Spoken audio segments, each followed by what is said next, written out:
Welcome back to the channel. My name is Morgan, and as an academic, teacher, and content creator, I am engaged in what we now seem to call knowledge work, meaning that my main job is to gain, manage, and disseminate knowledge.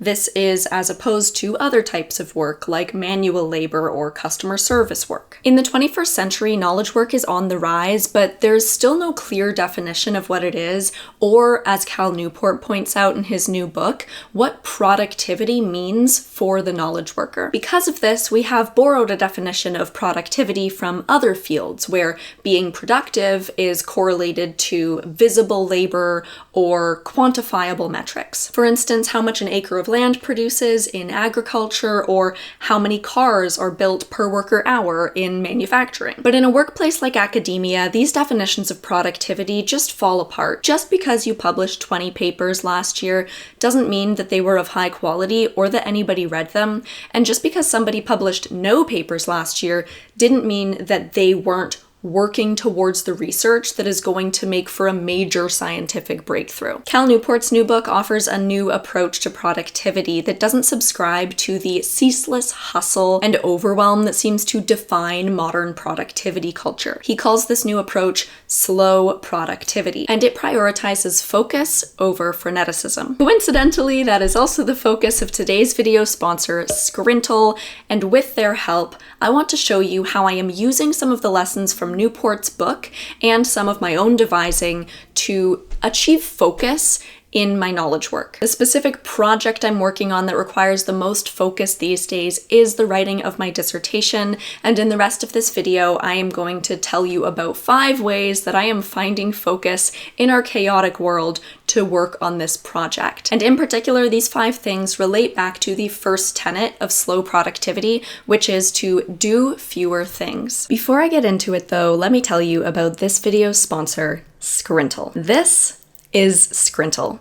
It is a knowledge management software that features an infinite canvas combined with bidirectional linking in documents so that you can seamlessly move from thinking to brainstorming to outlining to creating. You can use it to host your Zettelcast in or get organized in all aspects of your life. Scrintal is actually where I planned the video that you are watching now, and it's the perfect app for this activity. I can get a bird's eye view of this project as a whole to conceptualize it, but also each one of these cards are permanently stored in an archive and are reusable. So if I have another video concept that deals with productivity and knowledge work, or maybe is discussing Eat That Frog by Brian Tracy, I already have the building blocks for these concepts in my system. And on the topic of focus, if you do want to attain more focus within Scrintal, you can expand this card out and enter into focus mode, which is going to highlight just a single card's contents. And as you can see, Scrintal is great for researchers and students like myself, but also engineers, executives, consultants, solopreneurs, and it's only $9.50 a month Canadian. Scrintal has kindly offered my audience a discount code for 10% off this personal pro subscription to Scrintal. You can use the code PHD10 at checkout,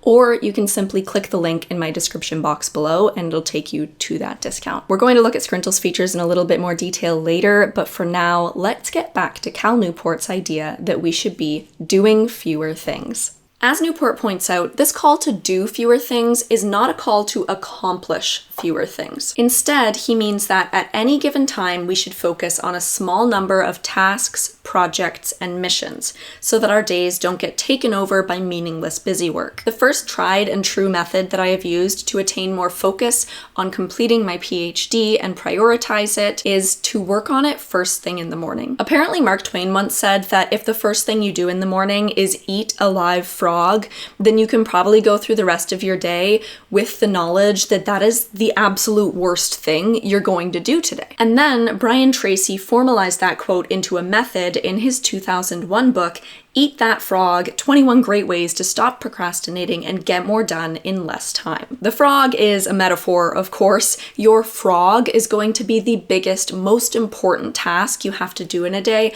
and probably also the task that you are procrastinating the most or won't do if you don't immediately do it, like right now. And that is why I realized a while ago that I need to be writing my dissertation first thing in the morning. Because if I don't do it first thing, then all the other activities that I need to do in a day start catching up to me and overwhelm me so that I feel like I have to do those things and I don't have time to do the PhD. But if I do the PhD absolutely first thing in the morning, like before anybody else is even working yet, then I can feel confident in the rest of my day that I have worked on the PhD.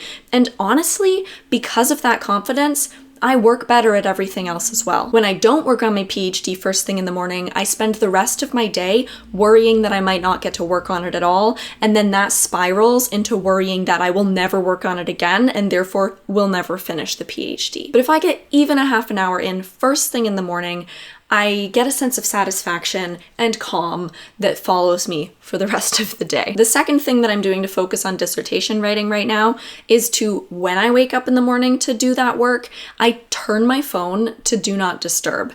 And I also turn my watch to do not disturb because otherwise I'll still get the buzzing notifications on my watch. And this is another idea that sort of comes from a different Cal Newport book on digital minimalism.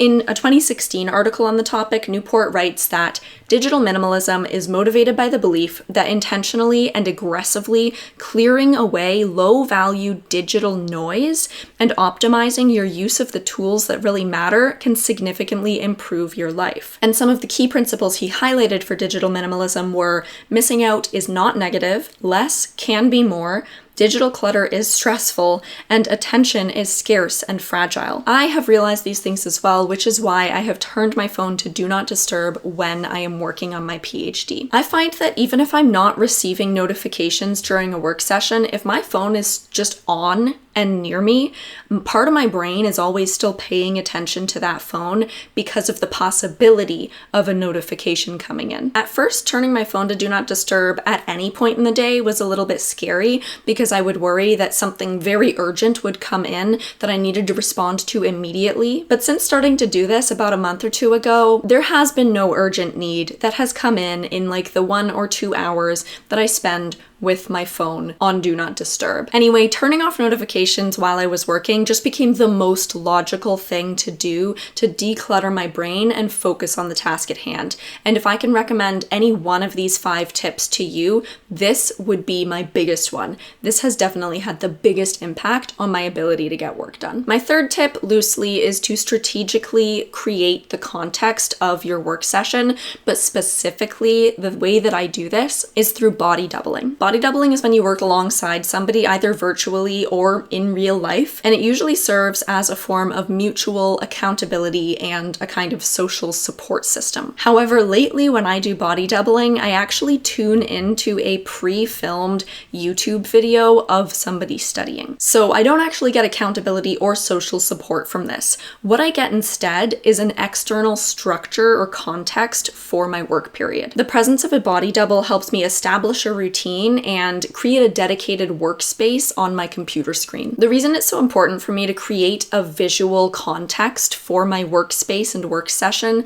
is because the familiar can be distracting. If I see the clutter in my office, then I'm likely to just want to clean up the clutter instead of do my work. So if I can turn on a YouTube video and pretend that I am in that person's space to do the work, I'm less likely to be concerned about all of the distracting clutter of my actual workspace. Alternatively, sometimes I will literally go to the library to do work. Can't recommend public libraries enough. They are wonderful spaces with wonderful, kind people in them, tons of books, which is always inspiring and motivational to me. They are absolutely free to work in with excellent Wi-Fi in my experience, and you get to see many other people silently working, so you get the effect of body doubling without having to bother an actual specific person from your life. Anyway, the specific channel that I always go to is Merv here on YouTube. Merv studies in the field of international energy security and has a really beautiful setup. I especially love her rainy day videos, so I can hear that kind of white noise in the background of my work session. The fourth way that I'm focusing, which you might have actually noticed on Merv's screen a second ago, is to have a structured time limit for my work session. Merv actually puts this timer on the screen for me for both my work session and my breaks,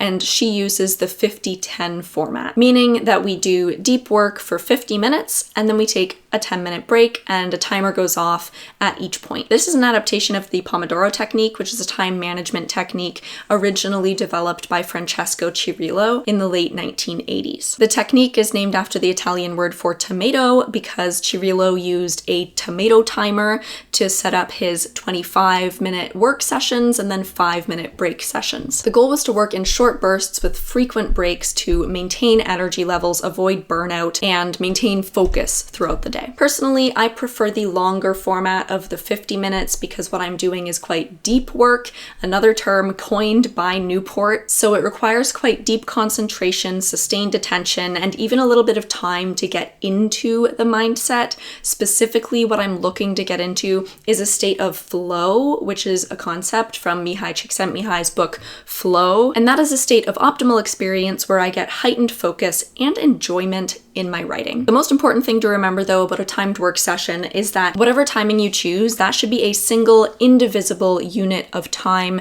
and you should eliminate all potential distractions within that work period. So turning off your notifications is key. And for the final focus tip from this video, which comes directly from Newport's new book, Slow Productivity, we have to hop over to my desk space and log into this video's sponsor, Scrintal. My final focus tip comes directly from Newport's book, Slow Productivity, which is to set up a public task timeline where you can track everything on your to-do list. Here's what that might look like in Scrintal. This timeline is kind of like a Kanban board in that it has 3 columns, but these ones are called back burner, which is filled with tasks that I'm not even thinking about right now, but maybe I'll get to them sometime in the distant future. The second column is waiting. These are tasks that I am waiting to complete. And then finally, active, which is the stuff that I am currently working on. In the back burner and waiting columns, you might have a combination of projects and tasks, but in the active column, you should only have tasks. A project being a larger activity that is going to be made up of many little tasks. So you can see that making this YouTube video, that's kind of a larger project, and so it's in my waiting zone because it's going to take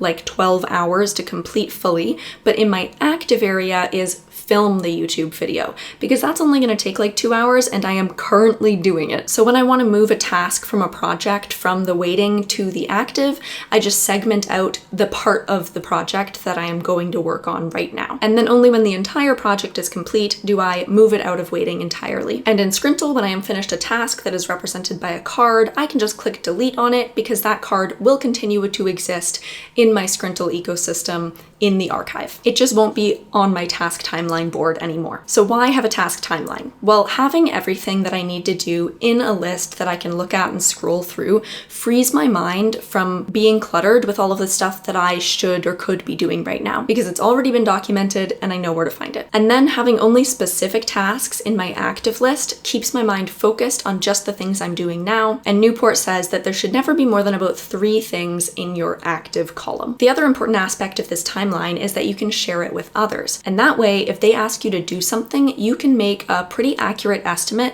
of when you are going to get to do that and how long it's going to take. And because all of your tasks are already laid out, you can even tell them why it's going to take that long. The goal here is to remove that person's worry about when and whether the task is going to get done. And if you literally share this timeline with them, they can see that task moving up in your to-do list and then eventually make it over to the active list. This is going to grow that person's trust in you and your own accountability to others. What's more, if they take a look at this task timeline and they realize that you have a lot more important things on your plate than what they want to put on your plate, they might actually end up not asking you to do this task at all, which is also a bonus. Now, I personally don't work with that many people, but I find that even using this task timeline on my own grows my trust in myself. It demonstrates my own ability to get things done and tells me when I might need to take something off of my plate. Scrintal is a great app for this because it is browser-based, making it easy to collaborate. And if you want to see what this task timeline looks like in Scrintal for yourself, I will include a link in the description box below to it so that you can check it out. So those are 5 ways that I am moving from freneticism to focus in my own knowledge work. Productivity in knowledge work isn't about how much we do,